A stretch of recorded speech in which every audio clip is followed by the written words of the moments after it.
Hello dear students, hope that all of you are well, and as all of you remember, in my previous lecture I have explained about the first module of Diploma Engineering Effective Communication Skill subject. The first module was means basics about communication skill which is needed in our day-to-day life, and I have already explained lots of important topics which is important for our semester from module 1, and highlighted question also I have already discussed brief elaborately. Okay, few topics I have explained briefly and few topics I explained elaborately. So today in this lecture I will explain about the another module from all of your effective communication skill subject, and this module is module 2.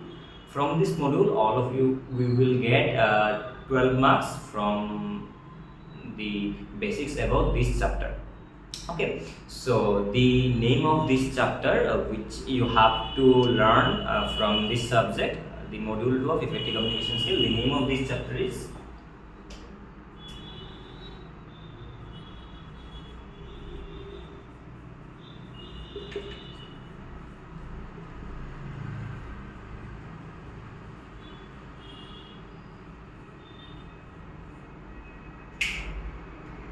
basics of soft skill and hard skill.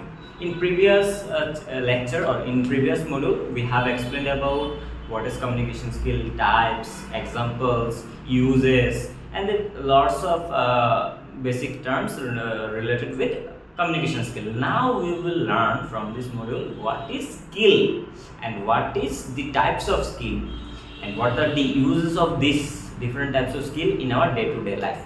So first of all, we have to know what is skill. The answer is already hidden in the word skill. Skill means what? Skill means the expertise, the knowledge which we gain and use it in our practical life is known as skill. So throughout the journey or throughout the process of our life, those knowledges we capture or gain, and when we apply it in our practical life in some work field, this is known as our skill or expertise. So this module will deals about skills which is needed in our professional development. So mainly, first of all, we have to know what is skill. What is skill? I have already explained. Now we have to know types of skill. Basically, in this lecture, we will explain about the types of skill. So basically, skill is mainly of two types. Okay, in professional communication skill, the types of skill are two types. One is soft skill, another one is hard skill. So first of all, we have to know what is soft and what is hard. Soft means doesn't the nature of the skill is soft, and the hard skill doesn't mean the nature of the skill is hard. Soft and hard skill means the basic term or knowledge or expertise which is related with this skill is denoted as soft skill or hard skill. So first of all, let us explain about what is soft skill. So soft skill is nothing but a skill which we can't learn from any school, college or any institute, which skill we can't practice in our practical field, or this skill which we can't learn from any another person is known as soft skill. Soft skill means then what? Soft skill means is a skill which we can develop in our day-to-day life throughout some self practice, throughout some self innovation, throughout some self personality development. So soft skill means what? Soft skill means this skill which is used in professional communication, which we can't learn from any school, college, and which we can't develop in our practical field is known as soft skill. Those skills we can generate through our self-born qualities or through our self-development, like first of all time management skill, then our leadership skill, then our communication skill, then our helping skill, then our trust skill, then our whatever we can say some politeness skill, etc. Those skills which we can generate from our self Those skills are known as soft skill or core skill or personal skill or interpersonal skill or self-born skill. There are lots of different names are there in soft skill, which will be asked in our semester exam. Okay, so I have explained soft skill. So what are the importance of soft skill and what are the different types of soft skill? Let me explain. So there are different types are there in soft skill. I have already explained. So what are the importance of those soft skills? As for example, if I take one example, time management. As we know, time management is crucial thing in our day-to-day life, which we can't develop throughout any institute or any organization, that we have to take class from any institute for learning how to manage we time. Now this is not a proper way. We have to manage time from our self instinct. We have to practice self through self innovation or through self idealization, how to we manage time, so that we can reuse it in another site. Okay, so time management is a crucial thing in our day-to-day life. It is our soft skill or core skill or personal skill. So those skills we can generate in ourselves. Through that we can develop our life in day by day. So this is time management skill. Then another one is creative thinking. If a question will be asked in our semester exam like that, what is creative thinking and why we can assume or consider creative thinking as a soft skill or core skill or personal skill?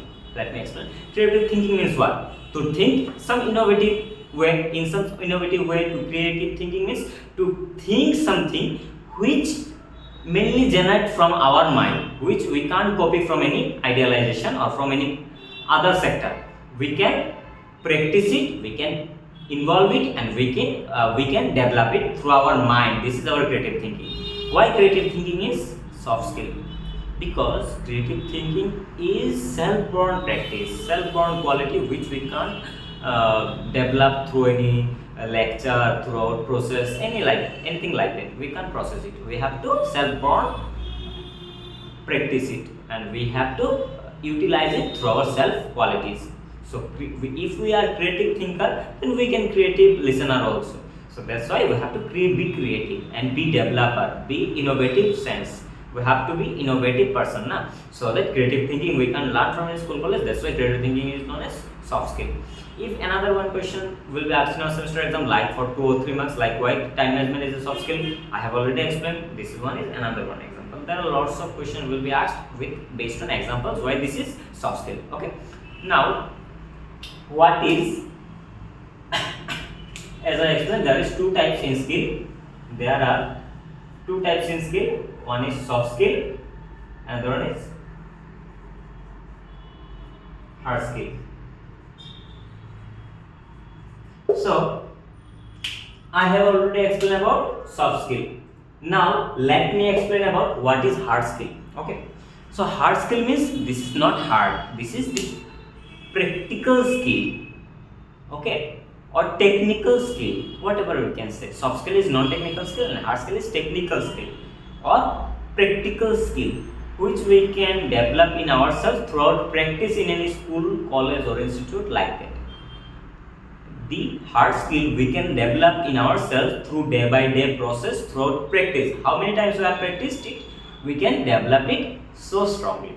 So hard skill is a practical skill which we develop throughout a self practice, throughout a on-field practice.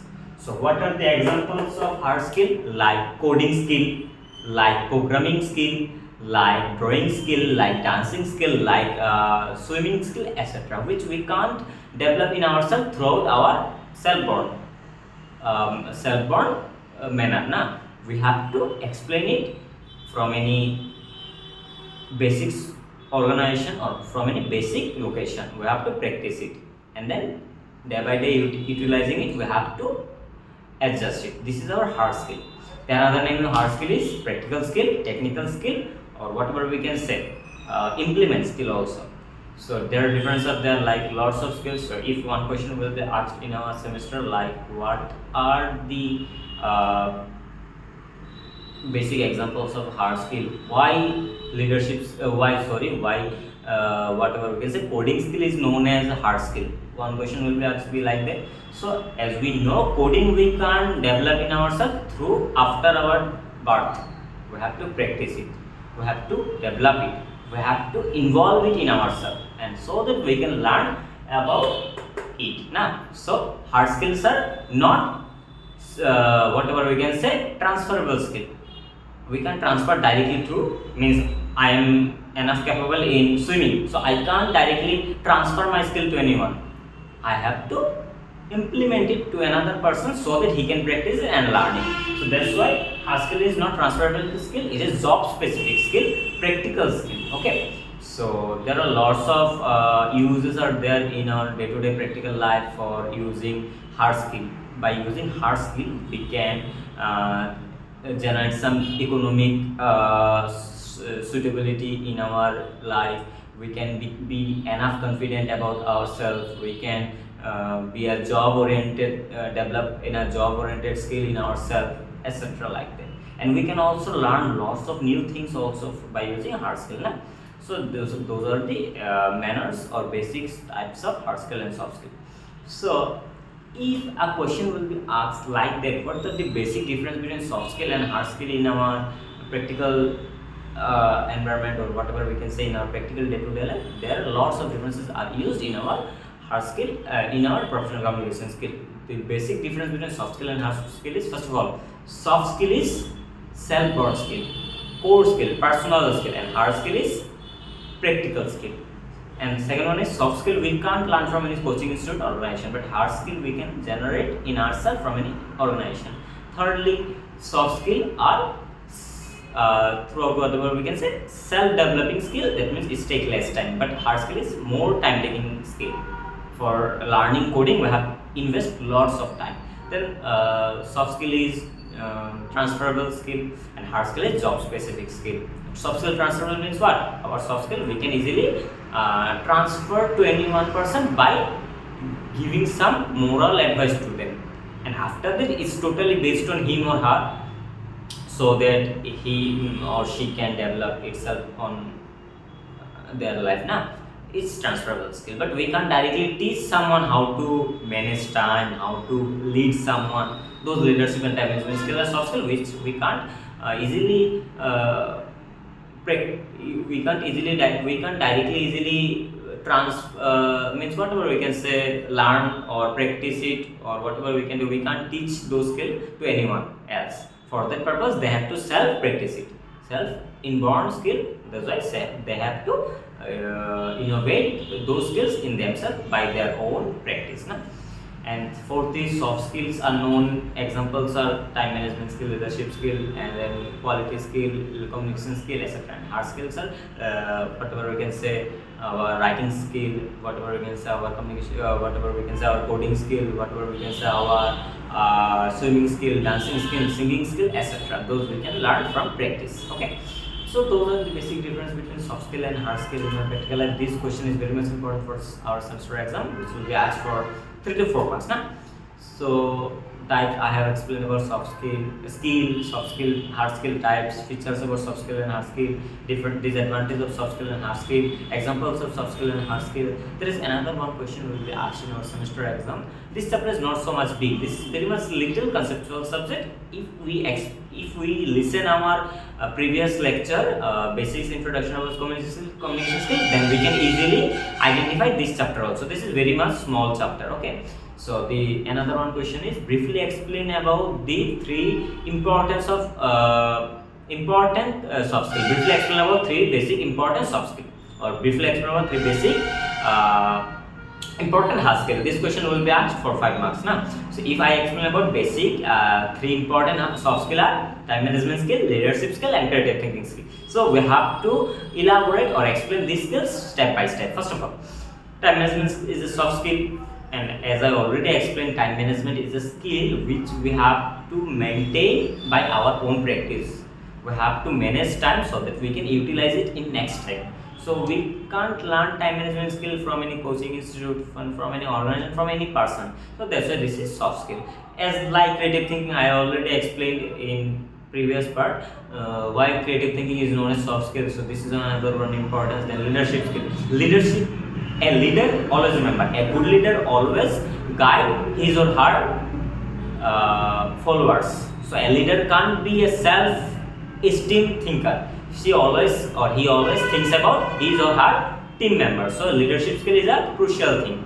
A good leader can always guide a followers also, na. So that's why leadership skill is a soft skill which we can develop through our own practice. Leadership skill is self-esteem skill, na. That's why we can't learn it from any coaching institute. That's why those are the three basic important soft skill, na, which will be asked in our soft skill part. And the one the basic importance of different types of hard skill are there: coding skill, programming skill, writing skill, dancing skills, and then whatever swimming skill. Those skills are our hard skill. We have to briefly explain about those individual hard skill. About 3 or 4 lines we can write in these topics, na. So this question will be also asked, and another question will be asked in this part of our semester, like why soft skill is a crucial part in our daily competitive environment, or in our daily professional communication skill environment. Why soft skill are important? So I have already explained time management, creative thinking, leadership skill, and then innovative skill, then our whatever good behavior skill, politeness skill, those skills which are very much important in our day-to-day life communication, because we have to be polite with sender and receiver. We have to be first of all, always we have to remember, a good listener is a good learner. So we have to listen everything, we have to politely reply them, and we have to add some feedback. We have to maintain a good environment with a sender and receiver, so that we can say that a good communication cycle will be there, na. So for that reason we have to maintain all decorums for a professional communication skill. That's why communication skill, or whatever we can say, soft skill, creative thinking skill, time management skill, leadership skill, those skills are very much vital in our professional development. Those skills we can't learn from getting any marks. These skills are our self-born skills. Those skills we have to practice in our daily life, practical life, so that we can be a good person, we can be a good listener, we can be a good influencer also, na? So that those skills are very much important in our professional development. So both of topics I have already explained. What is our skill, then types of skill, hard skill and soft skill, then examples and uses of skills. Then I have learned about the difference between soft skill and hard skill. Then we have learned about why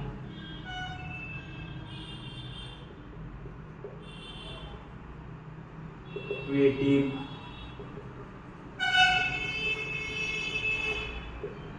thinking is a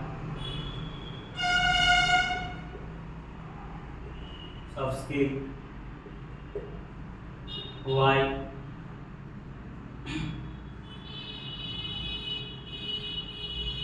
marketing skill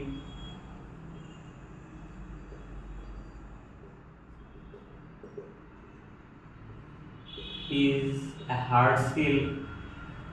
Those of questions will be asked in our semester exam, and then differences, and then why soft and hard skill are very much essential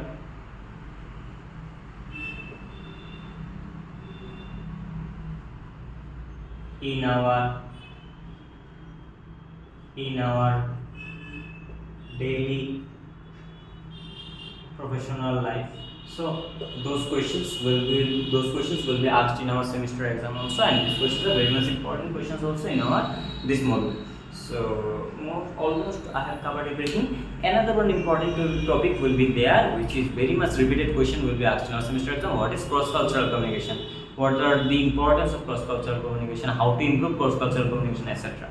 So first of all, we have to know what is cross-cultural communication. Then we have to know the uses of or importance of cross-cultural communication, and then how to improve it. Now, so first of all, we have to know what is cross-cultural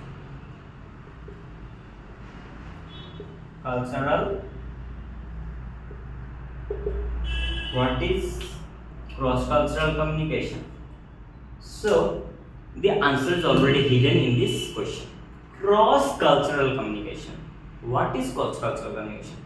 When there is a cross in between two cultures, we have to maintain some decorum for learning the similarities and differences between two individual cultures. This cultural communication is known as cross-cultural communication.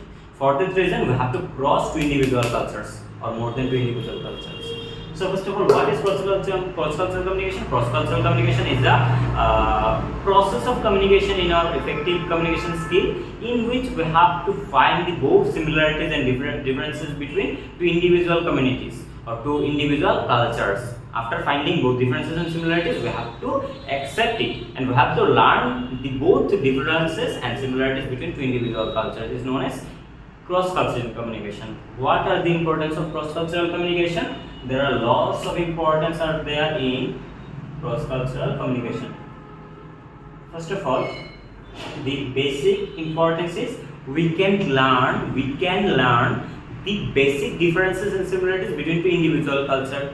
Secondly, we can create a bonding between two individual cultures.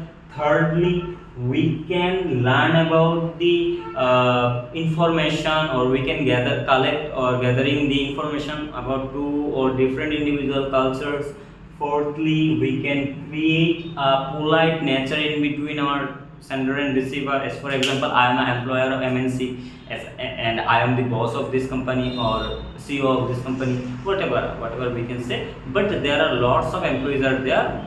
Those people are from different community or from different culture, and I am from another culture. So as a boss of this company or MNC, if I have to regulate them, if I have to help them, if I have to provide some information, for that reason we have to communicate. We have to firstly find the differences and similarities between both individual cultures. After collecting information from individual cultures, we can create a bonding.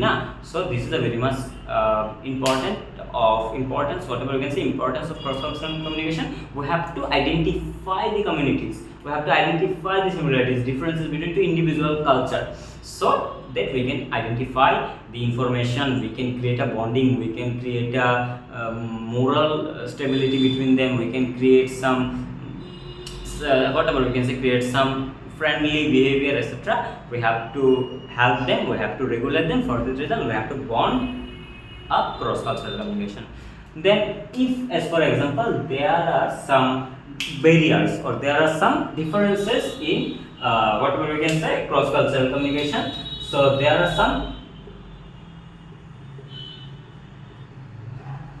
some difficulties in cross-cultural communication. So because there are two individual cultures, so obviously there are lots of differences will be there. So we have to manage these difficulties or differences or barriers for effective communication in our cross-cultural communication. So what are those barriers and how we can manage it? The barriers are like linguistic barrier, probabilistic barrier, or physical barrier, etc. As I already explained in my previous lecture. You can follow my previous lecture, whatever I have explained about the barriers of communication skill. Now, how to improve these barriers or how to improve these difficulties which is associated with cross-cultural communication? So for that reason, we have to firstly maintain the understanding. We have to maintain the understanding. We have to secondly create a bonding. Then thirdly, we have to create a manual or formal introduction between our different cultural peoples. Then fourthly, we have to be polite and helpful. Fifthly, we have to be smart to deal with conflict, because there are lots of chances are there to increase some conflict between two individual culture when we communicate. So we have to smartly deal with two individual cross-cultural communication. When we communicate between two different cultures, we have to be smart enough to remove or to disintegrate the conflict between conflicts which will be arise, most probably we have to remove this or we have to avoid this. So both maintain, we both have to maintain the regulations so that we can maintain a healthy and smart cross-cultural communication. So I have already explained everything from this module. So best of luck for your exam. So I have tried my most of from my effort for this module. So if there is anything remaining left, so all of you can practice. Lots of books are there available in our market, and as always I suggest my students, a book is a good teacher, and no one has such much knowledge like a book. So always follow a book and always follow my lectures and notes whatsoever we will provide in our classes or our web portal, etc. So follow those notes, and best of luck once again for your exam. Thank you.